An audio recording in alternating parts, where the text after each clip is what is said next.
Despite Donald Trump blinking on a bunch of the big disastrous tariffs on the whole world, including Madagascar and the island with the penguins, he announced today he's not just maintaining but increasing his tariffs on China, which is one of our largest trading partners. No one saw it coming. Not like this, not this fast. One day, the fields were full, the silos were stocked, the markets humming. Then came the policy, the tariffs, the retaliation. And now the system is cracking. Not in the headlines, but in the soil, in the barns, in the spreadsheets of farmers waking up to find their buyers gone, their costs doubled, and their futures hanging by a thread.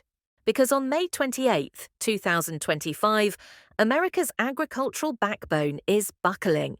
And this time, it is not from drought, disease, or demand.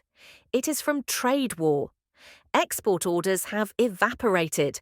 Markets cultivated over decades are disappearing in days. In Illinois, soybeans are rotting in bins. In Kentucky, corn is piling up with nowhere to go. In Iowa, farmers are staging courthouse protests, holding signs that read, "Don't trade our farms away." This is not rhetoric, it is economic triage, and it is getting worse by the hour. Before we continue, hit that like button to help us beat the YouTube algorithm and to show your support. The numbers are not just bad, they are catastrophic. Forward export sales for the upcoming harvest are 88% below their 5-year average for soybeans. Corn is down by nearly 30%. Wheat is functionally dead in the water. China, once the largest buyer of US agricultural commodities, has placed 0 new orders for soy, corn, or wheat. Instead, Beijing has cut deals with Brazil, Argentina, and Canada. They have signed letters of intent with Argentine exporters for corn, soybeans, and vegetable oil. They have suspended imports from 3 US suppliers. They have not said it with speeches, but with silence. Meanwhile, the trade truce announced earlier this month, a 90-day pause has done little to stop the hemorrhaging. Literally in the last couple of minutes, we're hearing that President Trump has announced that there will be a 90-day pause on reciprocal tariffs for all countries except China. Yes, the headline tariffs were reduced. 145% became 30%.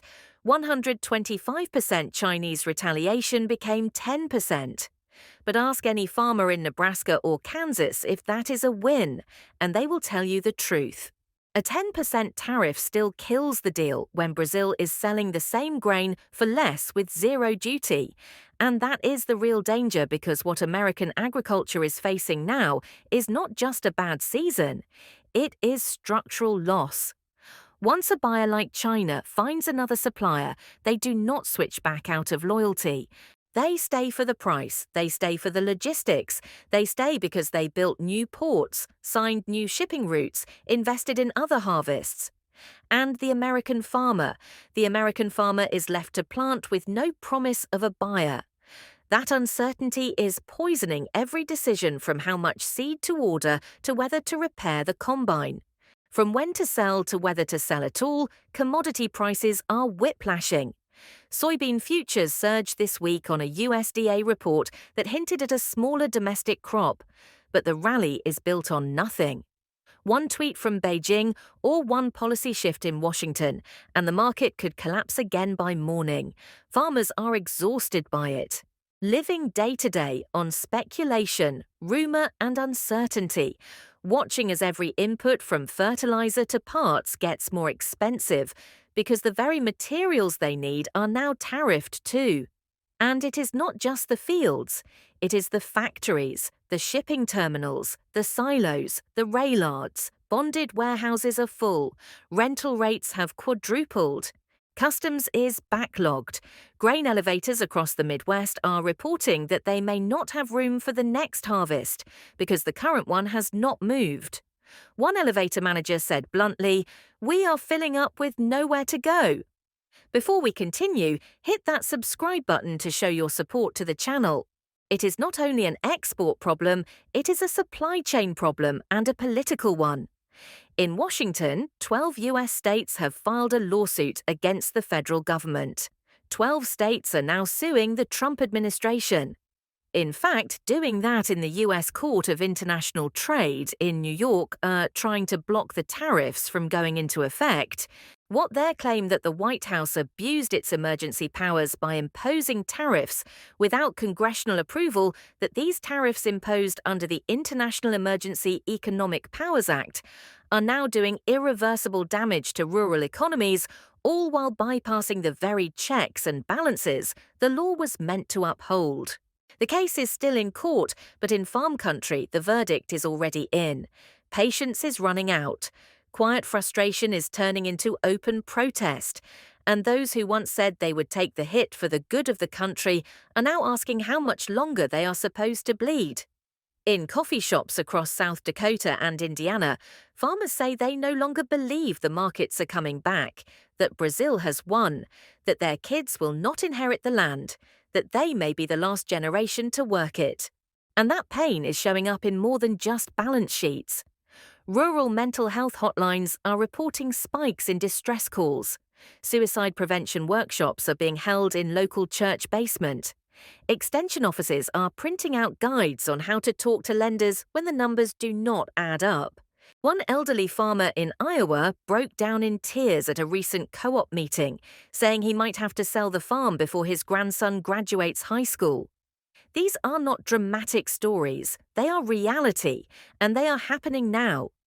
Meanwhile, Congress is debating whether to restart the bailout programs from 2018, direct payments to farmers meant to compensate for lost exports.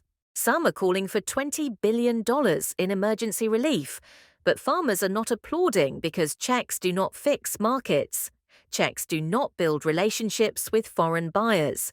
Checks are band-aids for broken trade. And the trade right now is broken.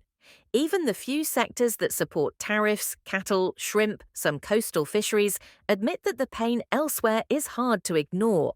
That tariffs may protect some, but they are destroying many more. The soybean industry says the market share lost to Brazil may never return. The wheat growers say China has permanently reoriented its contracts toward Canada and Australia. The corn growers say ethanol demand is down, and dairy farmers say retaliatory tariffs from Canada and Mexico are starting to eat into their margins too. And while the administration touts new deals with the United Kingdom and India, most farmers say those markets are too small, too slow, too late. And then there is the logistics collapse. Trucks are idling, rail cars are empty, ports are reporting fewer vessels. And even when there is grain to move, there are not always the inputs to grow it again. Tractor parts are delayed, pesticides are running low, fertilizer is more expensive. Construction of new barns, silos, and irrigation systems has slowed because steel prices have climbed. And farmers squeezed from every direction are pulling back, cancelling expansion plans, delaying equipment upgrades, cutting back on labour, taking out operating loans, and hoping the interest rate holds. This is not a story about resilience. It is a story about limits, and the country needs to ask what happens when those limits are breached, because the signs are all there. The silos are full, the shelves are thinning, the GDP is already being revised downward, and the very people who grow the food are saying they are not sure how much longer they can hold on. This is not about a single policy. It is about years of instability, trade wars that became normal, decisions made by men in suits who never set foot in a field, and for the farmers who are still planting, still harvesting, still hoping, the future looks less like growth and more like a countdown. Will the tariffs lift? Will the lawsuits win? Will the markets return? No one knows. But if they do not, the collapse will not come with noise. It will come with auctions, with silent fields, with barns that are never rebuilt. So stay aware, stay engaged, because what is happening in America's heartland is not just a trade story. It is a story about the edge of a system and whether it can survive the weight that has been placed on